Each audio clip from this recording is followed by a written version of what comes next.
சாலைக்கு விசுவாசியாக இருக்கக்கூடிய ஒரு ஆள் அந்த ஓலை எடுத்துக்கிட்டு பொண்ணு வரக்கூடிய பக்கம் அவர் இந்த பக்கம் வந்தா நீங்க அந்த பக்கம் போங்க. அப்போ பொண்ணருக்கு முன்னால பொண்ணருக்கு தெரியாது கூட்டமும் வரவும் போகவும் இருக்கிறானா எங்கக்குள்ள புள்ளே. சரி இதுதான் ஜமியின் முன்னே பொண்ணுரை எதுக்க வரும்போது சரிகிற அந்த ஓலைத்துக்கு அடிமணியில் வைங்க. சிரிக்கப்படாது, கதை கேட்கறது சிரிக்கப்படாது. அப்போ அடிமடியில புள்ள புள்ள வேடன் ஓலைய வச்சிருக்கிறான். பொண்ணரு வரக்கூடிய நேரத்தை பார்க்கிறான்.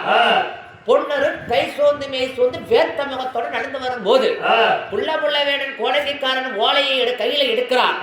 கையில எடுத்து பொண்ணரு வரும்போது பொண்ணருக்கு முன்னால ஓலையை கீழே போடுறான். போட்டுட்டு கிட்டு கிட்டு கிடக்குல மேனாடு பொன்னாம்பலா சுவாமி கீழே ஓலைய பாக்குறார். அடடா ஒரு வெள்ளை ஏடாகப்பட்டது கீழே கிடக்குது.